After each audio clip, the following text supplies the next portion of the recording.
This has never been dealt with compassionately. A shark took her leg, but it did not take her spirit. I'll be able to talk about everything, especially sports.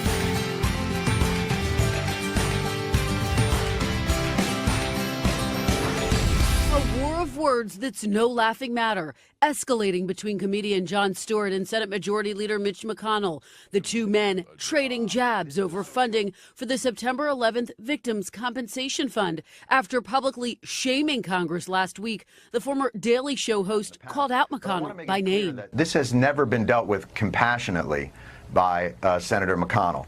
He has always held out until the very last minute, and only then, under intense lobbying and public shaming, has he even deigned to move on it. McConnell pushing back, arguing many things in Congress happen at the last minute. We have never failed to address this issue, and we will address it again. I don't know why he's all been out of shape. In response, Stewart joined his old pal Stephen Colbert last night. I'm not bent out of shape. I'm fine.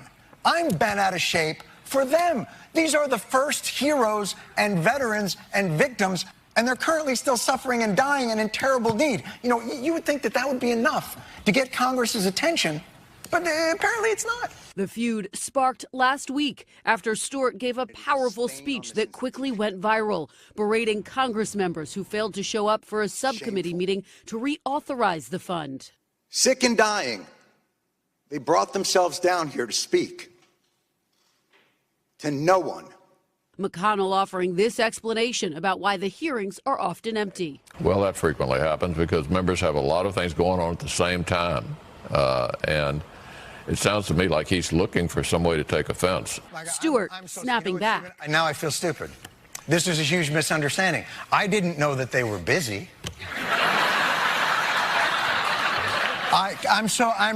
Oh boy, now I don't even know what to say. I'm so sorry. I didn't mean to interrupt them with their jobs. Later, imploring the Senate leader. So, if you want to know why the 9/11 community has been out of shape over these past, let's call it 18 years, meet with them tomorrow as soon as possible and don't make them beg for it. You could pass this thing as a standalone bill tomorrow. Meet with them. I beg of you. Vacationers flock to Bald Head Island in North Carolina for summer fun and sun. But for an 8-year-old boy, the pristine waters near the Cape Islands turned terrifying Sunday afternoon when a shark attacked him near the shore. I respond in reference to a shark bite. The shark grabbed him by the leg, but left him with only puncture wounds. He was treated at a local hospital and is expected to make a full recovery. It's the third reported shark attack along the North Carolina coast this month alone. We got a shark bite here.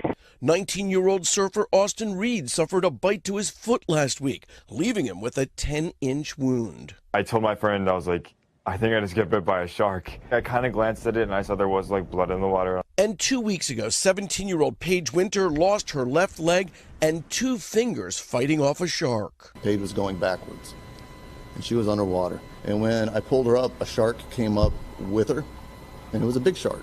A one-time Marine, her father, now an EMT, repeatedly punching the predator, likely saving her life. I was hitting it, and I hit it with everything I could, and it let go. Surprisingly, Paige defending sharks even after her attack. I think I could transform this into something good for me and good for sharks and good for the environment too. Her father just grateful she survived. A shark took her leg, but it did not take her spirit. Hey, Twitter world, this is yours truly. O.J. Simpson sending shockwaves across the internet, launching his official Twitter account. I got a little getting even to do. Simpson wasting little time to address rumors that have become tabloid fodder over the years.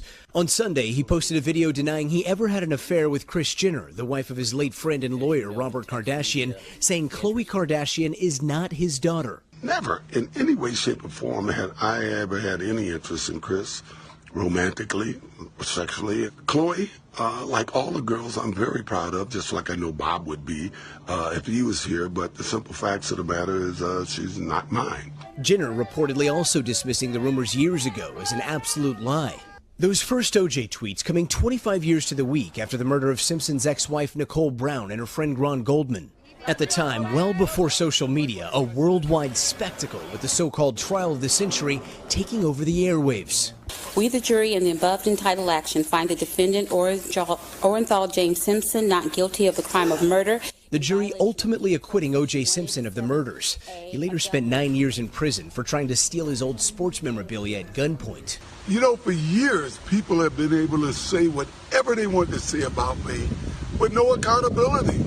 But now I get to challenge a lot of that BS and set the record straight. Simpson's Twitter debut comes after members of the Goldman family recently opened up about the gruesome murders and the polarizing verdict. And just days after Ron's sister, Kim Goldman, released Confronting O.J. Simpson. This podcast is an opportunity for me to go back and ask questions and confront things that have bothered me. After Simpson joined Twitter, Kim Goldman telling NBC News in part she believes Simpson is compelled to lash out, adding, "If my first 2 episodes have upset him, just wait until he hears the remaining episodes." Fred Goldman, Ron's father, also speaking out, sitting down with Lester Holt last week. Do you think we've heard the last of O.J. Simpson? I think so. I think he said that he and his kids don't ever think about it anymore. Isn't that interesting? He doesn't think about his wife that he claims he didn't murder. Today, 71-year-old Simpson is living in Las Vegas, recently telling the Associated Press he and his family have moved on. And now Simpson's saying he'll use his new platform in a variety of ways. I'll be able to talk about everything, especially sports, fantasy football, and even politics.